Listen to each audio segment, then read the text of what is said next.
मैंने आपसे बोला था कि 24 मई शुक्रवार मैं बहरीन पहुंचूंगा। वेन्यू फिक्स हो गया है। वेन्यू है होटल रामी ग्रैंड, सीफ मॉल के ऑपोजिट है।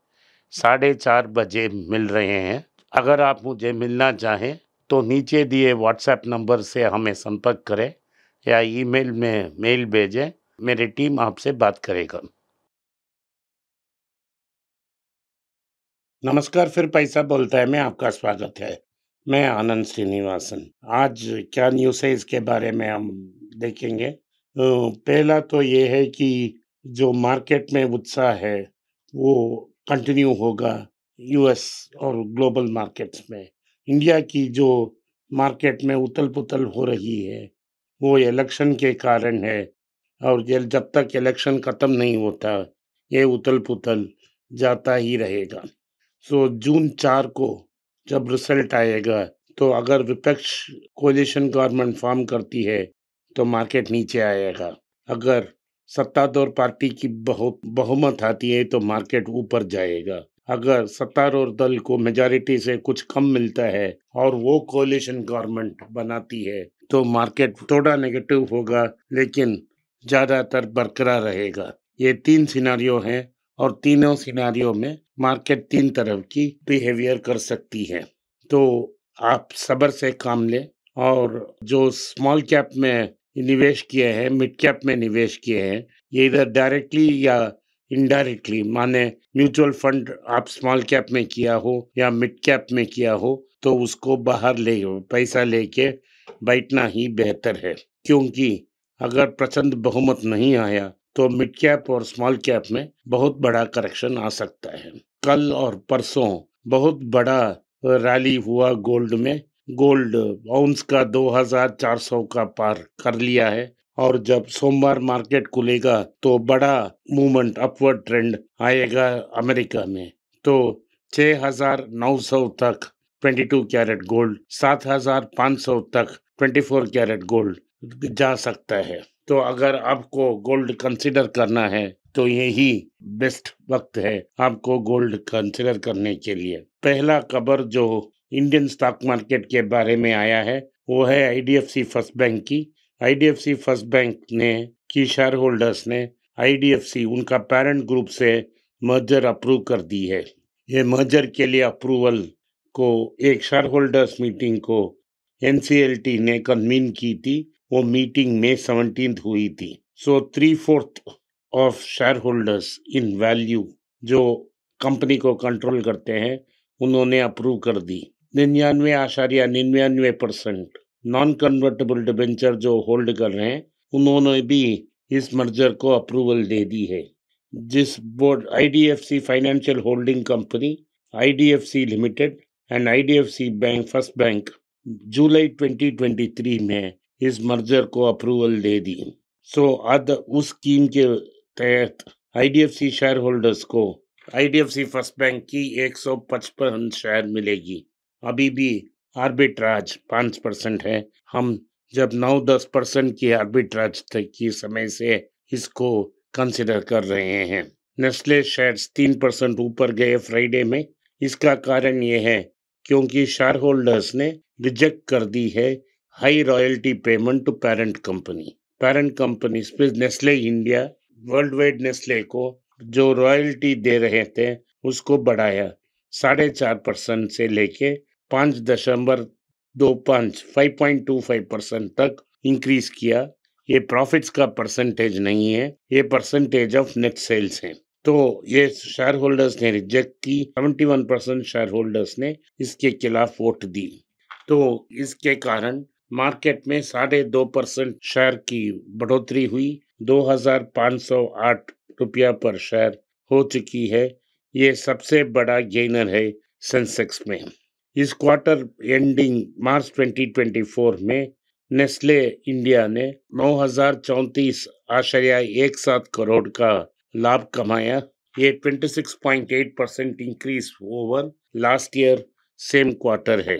कंपनी ने एक नया स्ट्रैटेजी बनाया था रूरबन, जिससे वो चाहते हैं कि रूरल मार्केट जो है वो लगभग 20 से 25% अपने डोमेस्टिक टॉप लाइन को कंट्रीब्यूट करें। तो वो स्ट्रैटेजी लगाया है, वो इम्प्रूव कर रहे हैं। लेकिन मेरे ख्याल से आप नेस्ले को इंडिया में कंसिडर मत कीजिए। वो हीरे की सुई है। अगर आपको नेस्ले लेना ही है तो इंटरनेशनल मार्केट में खरीद सकते हो और वो दाम बहुत सस्ता है। वैल्यूएशन के हिसाब से नेस्ले इंडिया बहुत एक्सपेंसिव है। इसको कंसिडर मत कीजिए। रूरल डिमांड, आखिर में रूरल डिमांड एफएमसीजी के लिए काम आया। 15 महीने में पहले बार रूरल मार्केट में कंजम्पशन बढ़ाया और अर्बन मार्केट से बड़ा कंजम्पशन उधर हुआ। लेकिन आपको ये याद रखना चाहिए कि अर्बन माने सिर्फ 10 से 15% इंडिया अर्बन एरिया में रहती है और 85% मार्केट हमारा रूरल है। तो ये शर्म की बात है कि 85% लोग 15 महीने के लिए 15% लोग से कम कंज्यूम कर रहे थे।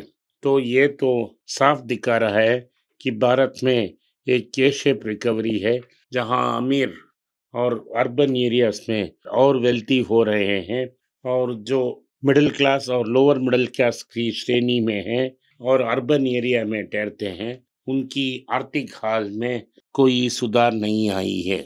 तो कोलगेट पामोलिव ने अपना रूरल मार्केट 2% बढ़ाया है। मारिको भी ये कह रही है कि रूरल मार्केट में कुछ डिमांड आ रहा है। तो ये सब सारे एफएमसीजी कंपनी हम बोल रहे हैं कि जो वो उन्होंने इम्प्रूवमेंट देखी है वो सिर्फ इसके कारण है क्योंकि उनके डिस्ट्रीब्यूशन स्ट्रैटेजी में इम्प्रूवमेंट है। आरबीआई ने एक पेनल्टी लगाया है कर्नाटका बैंक को रूल की वायलेशन के लिए। मैंने कर्नाटका बैंक को रिकमेंड किया है कंसिडर करने के लिए। अगर आप कंसिडर कर चुके हैं तो चिंता मत कीजिए, ये तो एक माइनर फाइन है। टोटल फाइन है 59.10 लाख। इसके लिए क्यों किया है कि उन्होंने केवाईसी ठीक तरह से नहीं की है जब वो सेविंग्स बैंक ओपन कर रहे हैं और सर्टन एलिजिबल एंटिटीज को जो सेविंग्स बैंक की अकाउंट खोले उसमें तो कुछ इलिजिबल एंटिटीज को उन्होंने किए अकाउंट ओपन कर दी है, केवाईसी ठीक तरह से फॉलो नहीं की और जो लोन अकाउंट्स थी उनकी रिन्यूअल रिव्यू में कुछ प्रॉब्लम है। सो सम जो अकाउंट्स को उनको एनपीए ठहरना था उन्होंने एनपीए नहीं ठहरा। ये प्रॉब्लम्स आज के नहीं है, ये प्रॉब्लम्स हुए थे मार्च 31 टू 2022 में। अब हम हैं मार्च 2024 में। सो बहुत गंगा जल ब्रिज के अंदर चला गया। तो इसके तहत मार्केट में न्यूज़ आने से कुछ उथल पुथल हो सकता है, हमें कुछ आशंका हो सकती है इस स्टॉक में, लेकिन ऐसा कोई चीज़ नहीं है। मार्केट स्टेडी रहेगा। ये तो बहुत छोटा इश्यू है, ये इतना बड़ा नहीं है जैसा एचडीएफसी बैंक और कोटक बैंक में आरबीआई ने बैन इश्यू की थी।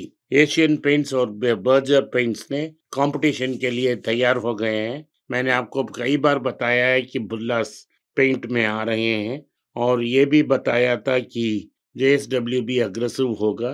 तो इंक्रीज कंपटीशन को काउंटर करने के लिए एशियन पेंट्स और बर्जर पेंट्स ने अपने प्राइसेस कम की है। एशियन पेंट्स ने लगभग 4% की उनकी प्राइस में ड्रॉप की है। बर्जर पेंट्स ने 4.5% की रेट कट जनवरी से अनाउंस कर दी है। तो ये बता रहे हैं कि उनकी इनपुट कॉस्ट कम हुआ है, वो सच नहीं है क्योंकि पेंट्स के लिए सबसे बड़ा इनपुट कॉस्ट क्रूड ऑयल होती है और क्रूड ऑयल दाम में कुछ फॉल नहीं है। ये सिर्फ कंपटीशन का प्रेशर है और मार्जिन में इम्पैक्ट रहेगा। मैं बर्गर ट्रैक नहीं करता हूँ, लेकिन एशियन पेंट्स बहुत एक्सपेंसिव स्टॉक है। आप इनको इस दाम में कंसीडर मत करें, वो तो हीरा का सुई है। आज के लिए इतना ही। आपने इस पॉडकास्ट को सुना, इसके लिए मैं आपका आभारी हूँ। हो सके तो इस वीडियो को लाइक कीजिए, चैनल को सब्सक्राइब कीजिए और इस वीडियो को अपने दोस्त और रिश्तेदार के पास भेजें और उनको देखने की आग्रह करें। नमस्कार, धन्यवाद, जय हिंद।